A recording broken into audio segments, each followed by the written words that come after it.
What's going on, YouTube? Jake M here, Loud68. Just driving home from the office. Another lovely day in beautiful Colorado. Thought I'd do a little review of my 2009 E60 M5. For those of you who are not familiar with it, it's a 5-liter V10 with 507 horsepower, 384 torque. This one's got the SMG transmission, fully loaded. It has the cold weather package, so I have heated seats, which come in handy in Colorado in the winter. It has the active bolsters, so the bolsters come in and hug you when you take turns fast, or when you get in and out of the car. They open up and close back in when you close the doors. It has the convenience package, so you don't have to use the key fob to unlock the doors. You just touch the handle and all the doors unlock for you.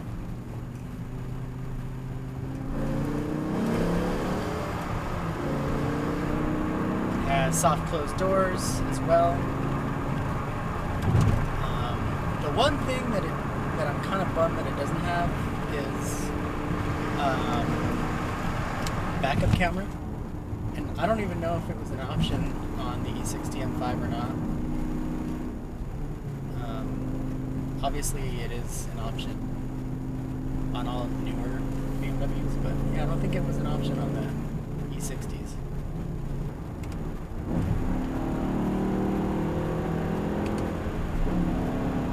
For those of you who are familiar with the car,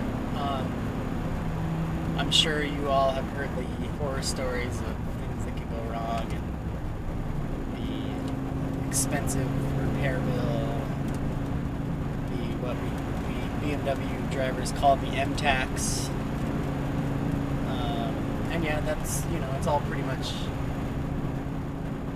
true for the most part. However, when you think about it, it's a high revving V10 engine that was based off of a Formula One platform. So, rod bearing issues at higher mileage, if the car's not well maintained, SMG pump issues, clutch. I think those are all pretty normal things in a car that is meant for what this car is meant for. So, pretty much one of those things where it's par for the course. It just kind of comes with the territory, and you take it as an added risk. That being said, the car is incredibly fun to drive. I honestly don't think I've driven very many cars that put the smile on my face that this car does.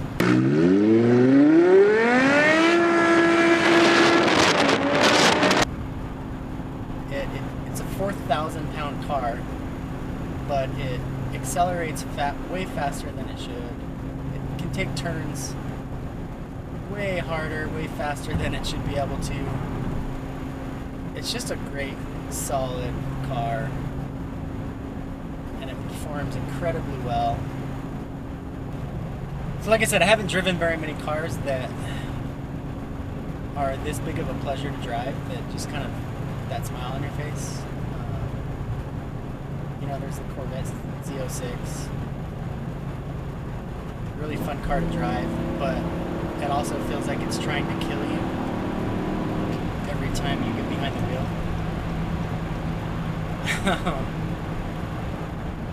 The Aston Martin V12 Vantage S, probably one of my top 3 favorite cars.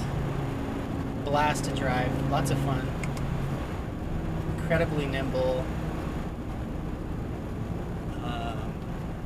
It didn't actually feel that much faster than my M5. The power band on that thing was just incredible. you felt the torque through the entire range of RPMs. I mean, you could be in like 4th gear and just hit the gas and the thing would just go, hunker down and just go. The M5, on the other hand, it kind of lags under anything under like 3,500 RPM, and you're not really in the power band. Now this car is pretty much stock for the most part. I have a custom exhaust done, so it has MagnaFlow mufflers, custom tips, and it has electronic dumps that are installed pretty much right after the headers. And I can't really say that I did it for a performance gain. It was more just of a fun sound factor.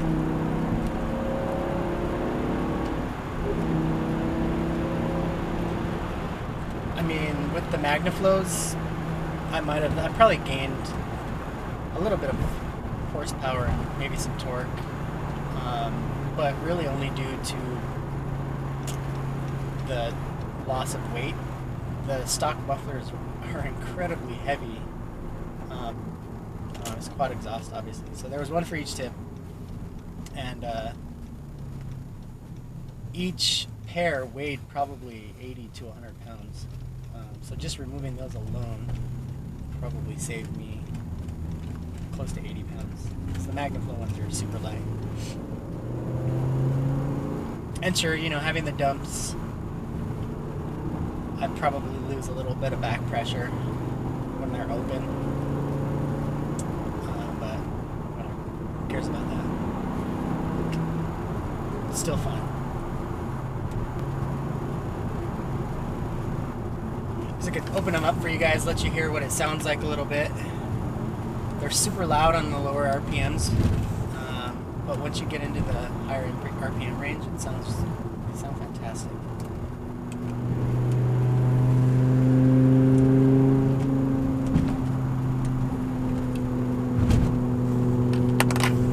I have these cool little wireless remotes that I can use to open and close them, so that's pretty cool.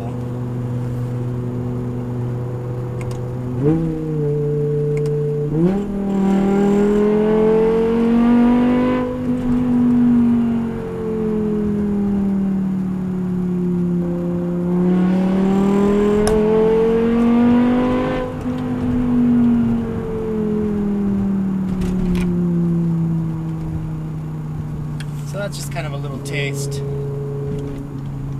I'll do a full-blown video with them at a open track or a course at some point, so you can really hear what they sound like.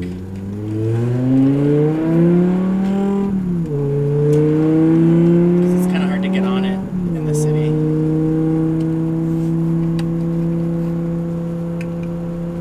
But look at that. You go from loud, obnoxious beast to silent sleeper. It's pretty awesome. That was actually the big selling point for me. I didn't want to have an exhaust that I had to deal with 24/7. But anyways, that's my spiel on the E60 M5. Great car, fun to drive, great interior, really comfortable, all the luxury comforts that you would want in a car, and the speed of a sports car. But thanks for watching. Give me a follow and a like. Give me some comments. Let me know what you think of my videos. Things maybe I can do to improve. I'm pretty new to this, so I'm sure there's quite a bit of things that I could improve upon. But stay tuned. I'm going to be doing a lot of really cool stuff. I've got some plans for the M5, so I'll be doing some DIY videos. I've got some other really cool reviews and test drives planned. Which actually reminds me, I've got an awesome review and test drive set up, hopefully for next week. I'm not going to tell you guys what it is, but it's going to be really sweet. I'm super excited about it. Maybe you guys can comment down in the comments and try to guess what what kind of car I'm going to be testing out. But yeah, it'll be a lot of fun. So stay tuned for that, and thanks for watching, guys. Peace out.